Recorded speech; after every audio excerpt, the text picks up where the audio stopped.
Welcome to Newsbeacon, your trusted source for breaking headlines, global insights, and sharp analysis from around the world.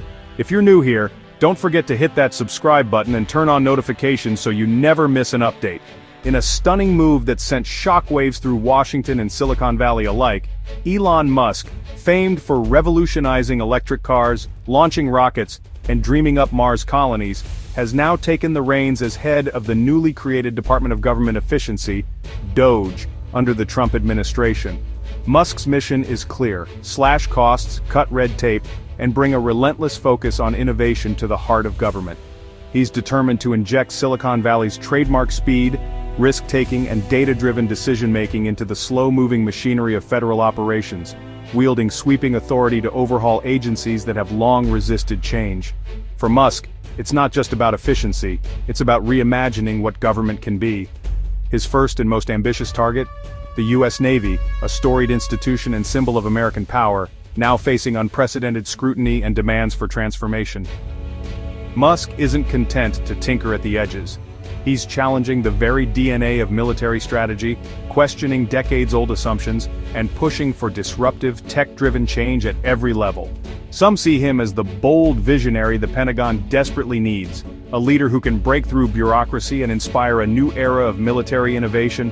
Others worry about the risks of unchecked power in the hands of an unelected tech mogul, fearing that Musk's unconventional style could upend vital traditions and safeguards. The clash is as much cultural as it is strategic. Military hierarchy and discipline facing off against Musk's break things fast, fail forward ethos, with both sides struggling to find common ground. As DOGE's leader, Musk isn't just offering advice from the sidelines, he's driving a top-down transformation, rolling up his sleeves and actively reshaping the Navy's future with bold, sometimes controversial decisions. But this revolution doesn't start with ships or jets or high-tech weaponry. It begins with the daily routines, mindsets, and work habits of the men and women who keep the Navy running, signaling that, under Musk, no detail is too small to escape reinvention. The first sign of Musk's new order? It wasn't a sweeping speech or a grand announcement. Instead, it arrived quietly, tucked inside an email that would soon ripple through every corner of the federal government. The directive was deceptively simple. Every federal employee, from the most junior assistant to the highest-ranking official, must send weekly bullet points of their accomplishments. No exceptions, no excuses. This wasn't just another layer of paperwork, it was Musk's way to force a culture of relentless productivity and accountability. The days of quietly coasting or hiding behind bureaucracy were over. When Navy employee Grace Jones replied with a limerick instead of bullet points, she was fired on the spot. No appeal, no second chances. The message was unmistakable. This was a new era, and it demanded total seriousness. Compliance was now mandatory, and there was no room for humor, creativity, or deviation from the rules. The tone was set from the top: follow the system or face the consequences. The weekly bullet point rule, borrowed from the fast-paced world of tech startups, aimed to expose inefficiency, eliminate redundancy, and justify every salary. Every task, no matter how small, had to be accounted for. Supporters called it overdue discipline. They argued that finally, government workers would be held to the same standards as the private sector, with clear metrics and visible results. But critics warned it would stifle long-term planning, discourage risk-taking, and reward only short-term visible tasks. They feared that innovation and deep thinking would be sacrificed for the sake of weekly checklists. Many vital defense roles can't be measured in weekly wins, and the new system risked sidelining deep strategic work that takes months or even years to bear fruit. The pressure to show immediate results was immense. The shift was clear. The federal workplace was now a battleground between tradition and Musk's data-driven urgency. Old habits clashed with new expectations, and uncertainty hung in the air. The bullet point revolution was just the beginning. It was a signal that nothing in government work would be left untouched.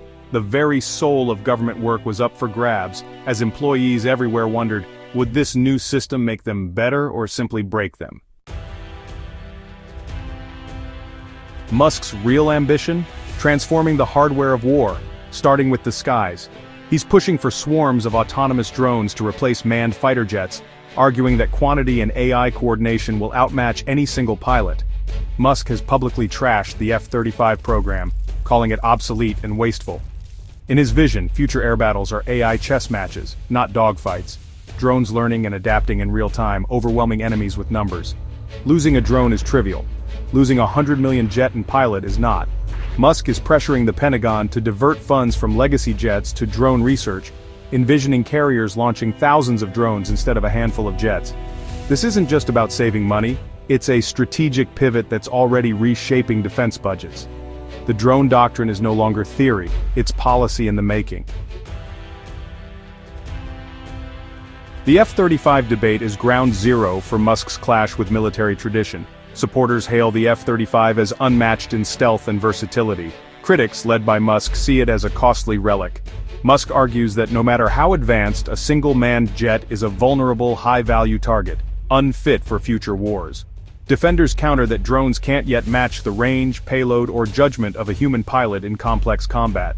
They warn Musk is overhyping AI and underestimating the challenges of drone warfare in contested environments. The Pentagon is caught in the middle. Every dollar for F-35s is a dollar not spent on drones. The stakes, the very shape of American air power for decades, the choice perfect the old or leap into the new, the future of air dominance hangs in the balance. For generations, the aircraft carrier has been the Navy's crown jewel, floating cities projecting American power worldwide. The new Ford-class carriers boast cutting-edge tech like emails and automation, promising more efficiency and firepower. But in an age of precision missiles and satellite surveillance, these 13 billion giants are tempting targets.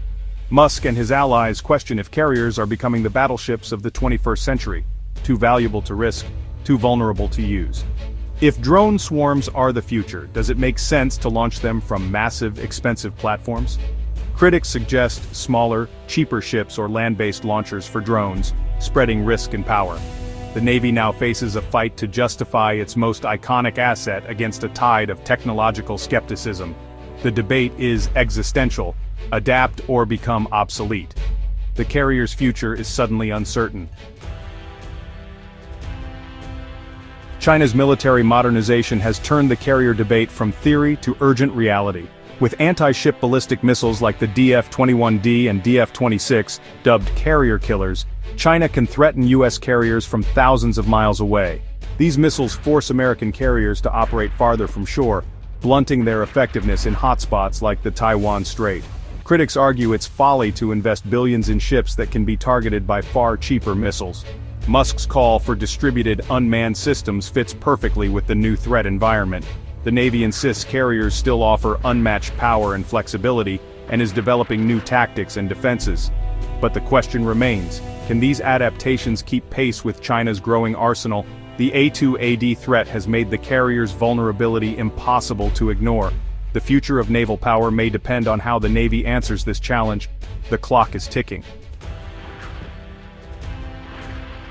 While drones and carriers grab headlines, DOGE's data-driven policies are quietly creating new security risks.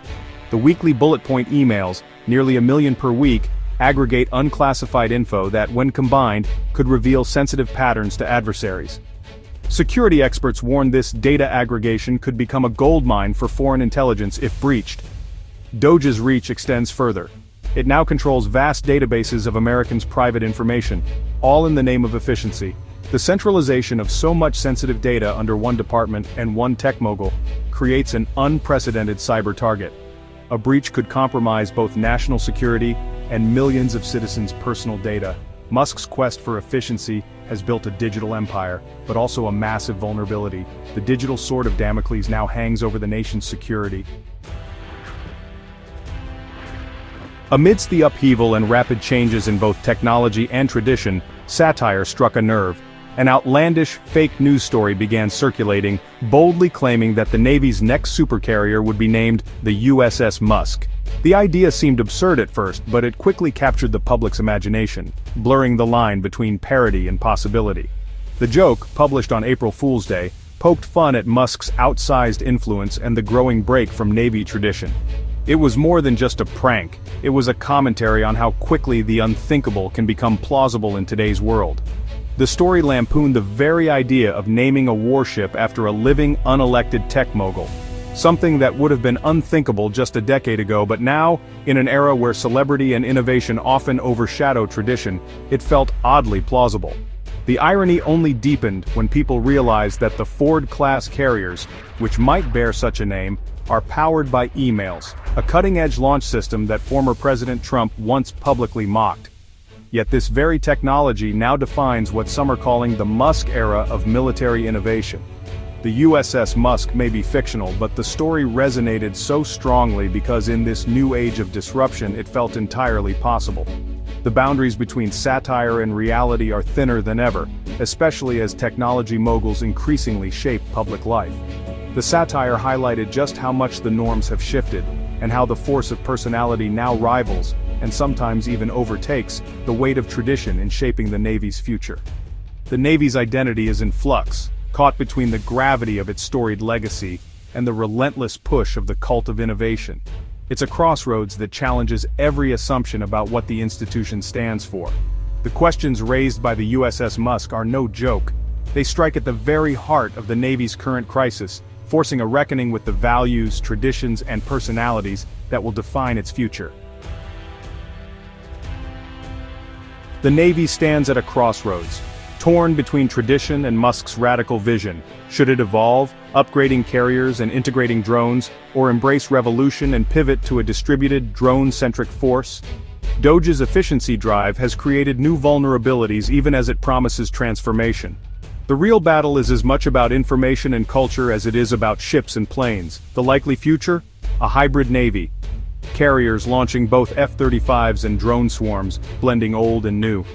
The journey ahead is uncertain, but Musk's influence has set a new course. The Navy must now balance tradition with transformation to secure its place in a changing world. The debate isn't over, but the era of business as usual is.